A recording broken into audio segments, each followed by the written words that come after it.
Olá, alunos, sejam bem-vindos a mais uma aula de matemática com o professor Felipe. Nessa aula nós vamos falar sobre a continuação de revisão de números naturais, agora abordando a multiplicação e a divisão, certo? Então, a multiplicação consiste em uma soma de parcelas iguais, isto é, quando muitos valores iguais são somados, nós fazemos a multiplicação entre o valor pela quantidade de vezes que ele é somado. Por exemplo, nesse exemplo nós temos 45 mais 45 mais 45 mais 45. Ele está se repetindo 4 vezes. Então a gente faz a multiplicação de 45 vezes a quantidade de vezes que ele é somado, que no caso é 4. Então vai ficar 4 vezes 45 é igual a 180, que é a soma dessas 4 parcelas. Quando a gente faz a efetuação do cálculo, a gente costuma fazer assim, colocar um valor acima do outro, geralmente o maior acima do menor, e a gente faz da seguinte forma, usando as regrinhas de tabuada, viu?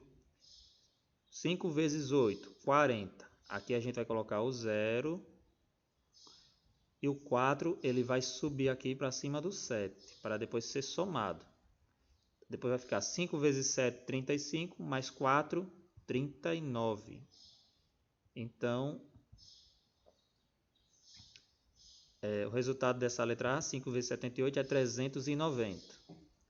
Letra B, 121 vezes 25. Nesse caso aqui, primeiro a gente multiplica o 5, depois a gente multiplica o 2. Vamos lá, 5 vezes 1, 5. 5 vezes 2, 10. O 0 fica e o 1 sobe para cima do 1 aqui, para ser somado. 5 vezes 1, 5, mais 1, 6. Então vai ficar 605. Agora a gente multiplica com 2. Detalhe, quando a gente começar a multiplicar com 2, o primeiro resultado vai ficar abaixo do 0. Vai ficar uma casa sobrando. Então vai ficar 2 vezes 1, 2, abaixo do 0. 2 vezes 2, 4, abaixo do 6. E 2 vezes 1, 2, abaixo de nada. Agora a gente vai somar esses valores. Certo? Aqui, 5 mais nada, não tem nada, então o 5 se repete. Agora, 0 mais 2, 2. 6 mais 4, 10. O 0 fica e 1 sobe para cima do 2. 1 mais 2, 3. Conclusão disso é que 121 vezes 25 é igual a 3025. Letra C, 320 vezes 20. Quando a multiplicação em que ou uma dos fatores ou os dois tem zero, a gente pode ignorar os zeros por enquanto para colocá-los somente no final. Nisso a gente ignora esses dois zeros e faz a multiplicação de 32 vezes 2. 2 vezes 2, 4. 2 vezes 3, 6. Aí o que acontece? Os dois zeros a gente coloca à direita do último número. Então, 320 vezes 20 é igual a 6.400. Isso pode acontecer quando for multiplicação em que os números aparecem zeros, certo?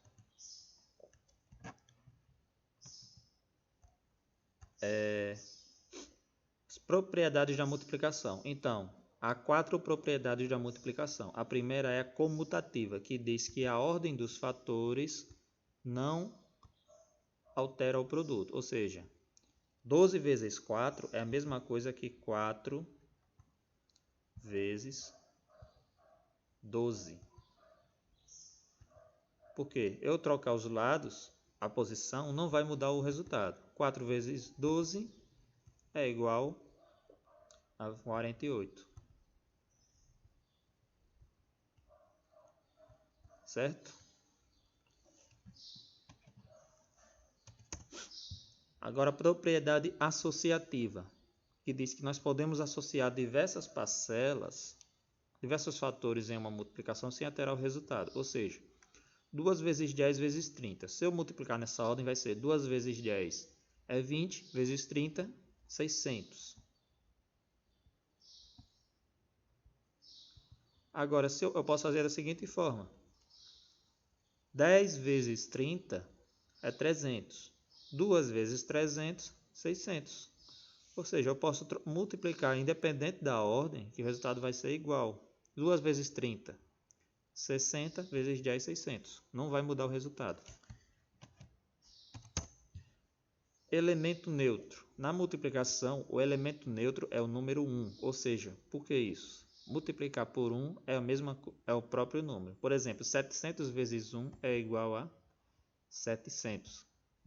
Pois é 700 uma única vez. Vamos pensar como se fosse o 700 somado com ele mesmo, só que uma vez só. Se fosse vezes 2, aí seria 700 mais 700, que era 1400. Mas como é só uma, aí ele se repete. Poderia ser 20 vezes 1, ia ser igual a 20. 1000 vezes 1 ia ser igual a 1000.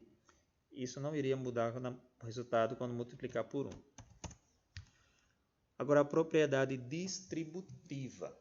A propriedade distributiva diz que ela é utilizada quando se quer fazer a multiplicação junto com a adição ou a subtração. Por exemplo, 7 vezes 8 mais 5. Eu posso fazer o seguinte, ó.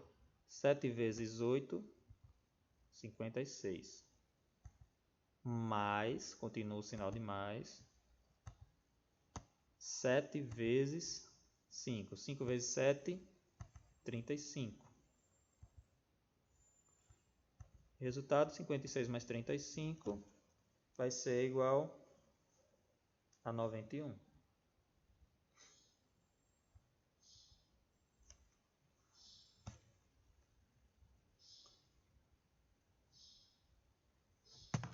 Certo? Seria a mesma coisa que multiplicar 7 vezes a soma, mas a propriedade distributiva permite isso.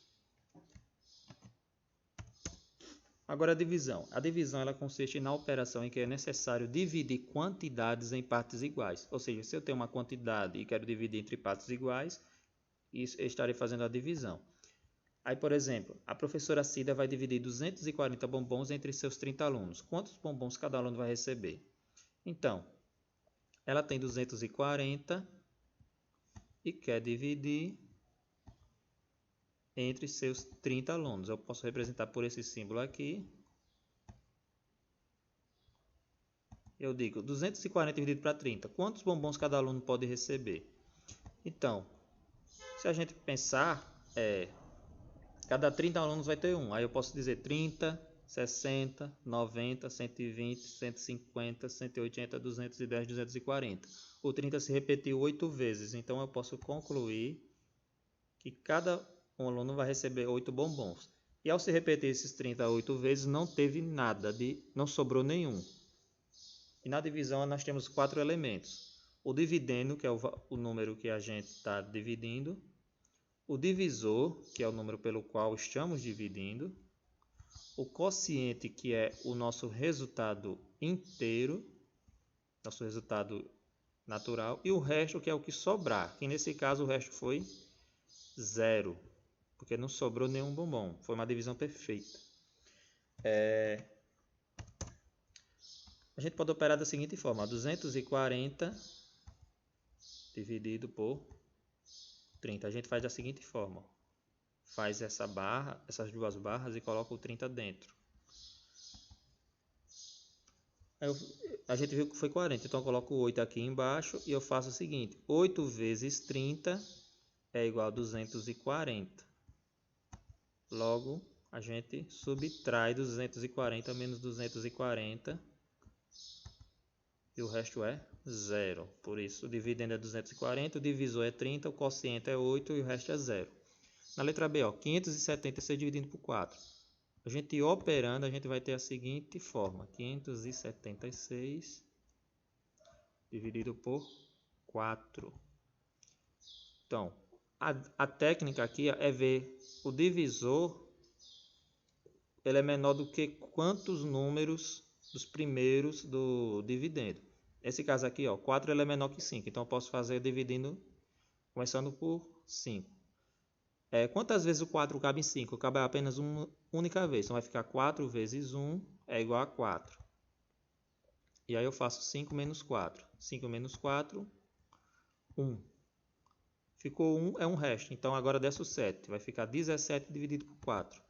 17 dividido por 4. Quantas vezes 4 cabe dentro de 17? Cabe 4. Pois 4 vezes 4 é igual a 16. E 17 menos 16 é igual a 1. Novamente, agora desce o 6. Agora vai ficar 16 dividido por 4. Quantas vezes o 4 cabe em 16? Cabe 4 vezes. E novamente, 4 vezes 4 é 16, então o resto é 0. Conclusão disso, 576 dividido por 4 é igual a 144.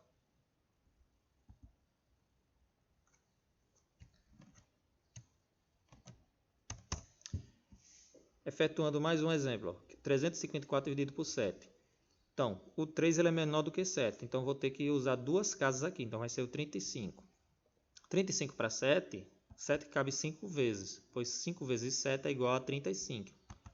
Então, 35 menos 35 é 0.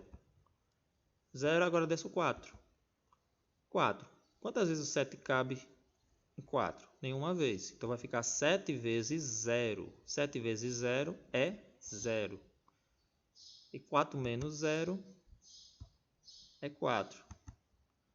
A conclusão aqui é, não tem como mais descer nenhum número. Então, eu posso dizer o seguinte, 354 não é divisível por 7, pois tem um resto igual a 4. Ou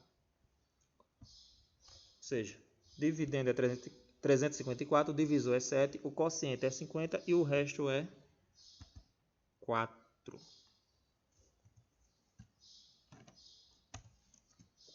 E então a gente tem algumas observações. A primeira é, não existe divisão por zero. Não é possível dividir um número por zero. Uma divisão é exata quando o resto é zero. E ela não é exata quando o resto é diferente de zero. Nos exemplos anteriores, esta última, 354, não é uma divisão não exata por 7, pois o resto foi 4. Aqui, ó, o resto de uma divisão entre dois números naturais sempre é menor que o divisor. A gente percebeu. No último cálculo, o 4 é menor do que 7. E aqui, se a gente fizer, ó, 29 dividido por 3. Quantas vezes o 3 cabe 29? Cabe 9 vezes, pois 3 vezes 9 é igual a 27. Só que é 27, mas ainda sobra 2. 2 é o resto. E 2 é menor do que 3. Menor do que 3. E aí, quando a divisão é exata, dizemos que a multiplicação e a divisão são operações inversas, pois o dividendo pelo divisor tem um quociente, e se a gente multiplicar o quociente pelo divisor, vai ser igual ao próprio dividendo. Por isso que a multiplicação e a divisão são operações inversas quando a divisão é exata. Bom, essa foi a aula de hoje. Espero que tenham gostado e entendido. Bons estudos e até a próxima aula.